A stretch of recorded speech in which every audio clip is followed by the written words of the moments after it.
আসসালামু আলাইকুম। আজকের ভিডিওতে আপনাদেরকে দেখাবো কিভাবে একটি টাইপ সি পোর্ট সঠিকভাবে পরিবর্তন করবেন।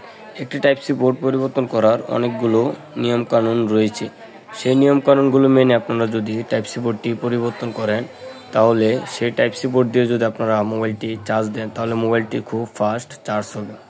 তো একটি টাইপ সি পোর্ট পরিবর্তন করার আগে আপনাদেরকে সর্বপ্রথম মিলিয়ে নিতে হবে যে টাইপ সি পোর্টটি মূলত কয় পিনের এবং টাইপ সি বোর্ডের যে 4টি পিন রয়েছে সেই পিনগুলো কেমন, সে সব কিছু মিলিয়ে যদি আপনারা টাইপ সি পোর্টটি পরিবর্তন করেন, তাহলে আপনার 100% টাইপ সি পোর্টটি পরিবর্তন করতে পারবেন। তো এখন আমি আপনাদেরকে এই টাইপ সি পোর্টটি পরিবর্তন করে দেখাবো এবং নতুন একটি টাইপ সি পোর্ট লাগাবো। তার জন্য আমি আগে একটি পিসি স্ট্যান্ড নিলাম। পিসি স্ট্যান্ডের মধ্যে আপনারা লজিক বোর্ডটাকে সুন্দর করে ফিটিং করে নেবেন, যেন টাইপ সি পোর্টটি উঠানোর সময় পিসি বোর্ডটি না লড়ে যায় বা লজিকটা কোনো রকম নাড়াচড়া না করে। তো আপনারা দেখতে পাচ্ছেন এখন আমি টাইপ সি বোর্ডটি উঠাবো।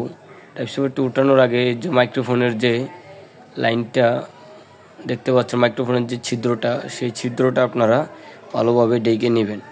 তো আমি এখন সেই ছিদ্রটা ডেকে নিতেছি একটি হিট সিম পেপার দিয়ে, কারণ এই ছিদ্র দিয়ে যদি পেস্ট ঢুকে বা যদি হিট যায় অতিরিক্ত, তাহলে কিন্তু ডিজিটাল মাইকটা নষ্ট হয়ে যাইতে পারে। তো এখন আমি টাইপ সি বোর্ডটি হিট দিয়ে উঠাবো। টাইপ সি বোর্ডটি হিট দিয়ে উঠানোর আগে ভালোভাবে ফ্লাক্স পেস্টটা টাইপ সি পোর্টটির চারপাশে দিয়ে নেবেন, কারণ টাইপ সি পোর্টের উপরে কালো যে গামটা রয়েছে সেই গামটা আগে আপনারা হিট দিয়ে উঠাবেন। তো এখন আমি হিট দিতেছি, আপনারা দেখতে থাকেন। হিট দেওয়ার পর কালো কালার যে গামটা রয়েছে সেই গামটা আগে উঠাবো। আপনারা দেখতে পাচ্ছেন গামটা অনেক সুন্দরভাবে উঠে যাইতেছে। আপনারা হিট রাখবেন 350 থেকে 370-এর মধ্যে। তারপর যে লাইনগুলো রয়েছে সে লাইনগুলো থেকে আপনারা রানগুলা সরিয়ে নেবেন। তারপর টাইপ সি পোর্টটি নরম হওয়ার পরে আপনারা টাইপ সি পোর্টটি আস্তে করে উঠিয়ে নেবেন, যেন কোনো লাইনের ক্ষতি না হয়। আপনারা দেখতে পাচ্ছেন লজিক বোর্ডের সবগুলো লাইনই অনেক সুন্দর রয়েছে এবং আমি অনেক সুন্দরভাবে টাইপ সি পোর্টটি উঠিয়ে নিলাম। এখন আমি রানগুলো ভালোভাবে উঠিয়ে নিতেছি। আপনারা দেখতে পাচ্ছেন সোল্ডারিং উইক দিয়ে আমি রানগুলো অনেক সুন্দর করে উঠিয়ে নিতেছি। আপনারা সবসময় এই রানগুলো ওঠানোর জন্য ভালো মানের সোল্ডারিং উইক ব্যবহার করবেন। দামি সোল্ডারিং উইক যদি ব্যবহার করেন, তাহলে খুব তাড়াতাড়ি রানগুলো উঠাতে পারবেন এবং লজিক বোর্ডটা অনেক পরিষ্কার হয়ে যাবে।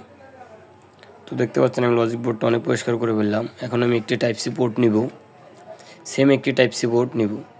আপনারা সবসময় সেম টাইপ সি পোর্ট নেবেন, কারণ টাইপ সি পোর্ট যদি সঠিকভাবে মিলিয়ে লাগান তাহলে হবে। কারণ অন্য টাইপ বি কিন্তু অন্যান্য পোর্ট লাগিয়ে দিলেও হয় কোনো রকম মিললেই, কিন্তু এটা আপনাদের যেমন পিনও মিলতে হবে, তেমন চারপাশে যে গার্ডগুলো রয়েছে সেই 4টা পিনও এবং ছিদ্রগুলোও মিলতে হবে, যেন সঠিকভাবে টাইপ সি পোর্টটা ফিটিং হয়। তো আপনারা দেখতে পাচ্ছেন আমি নতুন পোর্টটা বোর্ডের মধ্যে লজিকের মধ্যে লাগিয়ে নিলাম এবং নতুন টাইপ সি পোর্টটা অনেক সুন্দরভাবে লজিক বোর্ডের মধ্যে লেগেছে। তো এখন আমি সোল্ডারিং যে পেস্টটা রয়েছে সেই পেস্টটা নিব। আমি সবসময় সোল্ডারিং পেস্ট দিয়েই লাইনগুলো জ্বালাই করি। তো যে চারপাশে 4টা ছিদ্র রয়েছে সেই লাইনগুলো এখন আমি লিকুইড রানটা দিয়ে জ্বালাই করব। আপনারা দেখতে থাকেন আমি কিভাবে জ্বালাই করি, আপনারাও ঠিক সেভাবেই করবেন। পিনগুলোকে মিলিয়ে নেবেন আগে।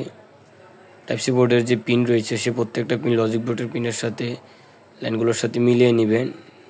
তো এক পাশ জ্বালাই করার পরে আমি আরেক পাশেও যে 2টা ছিদ্র রয়েছে সেই 2টা ছিদ্র জ্বালাই করে নিতেছি, দেখতে থাকেন আপনারা। তো এখন আমি মাঝখানের যে লাইনগুলো রয়েছে সে প্রত্যেকটা লাইনও লিকুইড পেস্ট দিয়ে জ্বালাই করে নিব। তো আপনারা দেখতে থাকেন। তো আমার দুনো পাশের যে 4টা পিন রয়েছে ওইগুলো জ্বালাই করা শেষ। এখন আমি মাঝখানের যে পিনগুলো রয়েছে সেই পিনগুলো প্রত্যেকটা একটা একটা করে আমি লজিক বোর্ডের লাইনগুলোর সাথে ঝালাই করে নিব। আপনারা প্রত্যেকটা লাইন সঠিকভাবে ঝালাই করবেন, যেন একটার সাথে আরেকটা লাইন লেগে না যায়, সেভাবে আপনারা প্রত্যেকটা লাইন ঝালাই করবেন। দেখতে পাচ্ছেন টাইপ সি বোর্ডের দুই পাশে যে মোটা ধরনের যে লাইনগুলো রয়েছে সেগুলো হলো মূলত ভোল্টেজ লাইন। লাইনগুলো একটু মোটা থাকে কারণ ওই লাইনগুলো দিয়ে 5.1 2 ভোল্ট সাপ্লাই হয়।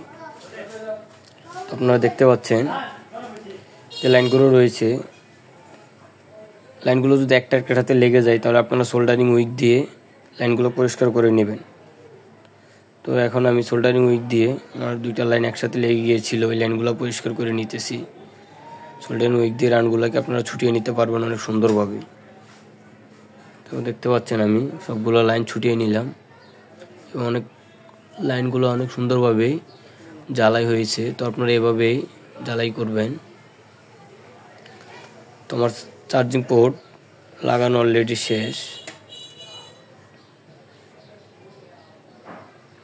দেখতে পাচ্ছেন আপনারা আমার চার্জিং পোর্টটি লাগানো অলরেডি শেষ হয়ে গিয়েছে। এখন আমি টাইপ সি বোর্ডের লাইনগুলোতে এখন পরিষ্কার করে নিতেছি। আপনারা দেখেন আমি টাইপ সি বোর্ডটি পরিষ্কার করে নিতেছি। ভালোভাবে পরিষ্কার, দেখতে পাচ্ছেন কত সুন্দর হয়েছে। তো আপনারা মোবাইল সার্ভিসিংয়ের কাজ করার সময় অবশ্যই কাজগুলো সুন্দরভাবে করার চেষ্টা করবেন। তো টাইপ সি বোর্ডটা লাগানোর পরে আপনারা দেখবেন যে টাইপ সি বোর্ডটা সঠিকভাবে লাগানো হয়েছে কিনা এবং একটা লাইনের সাথে আরেকটা লাইন লেগে গিয়েছে কিনা।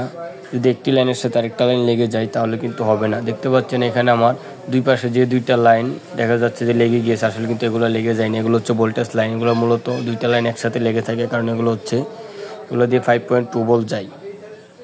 তো এটা সঠিকভাবে লাগানো হয়েছে।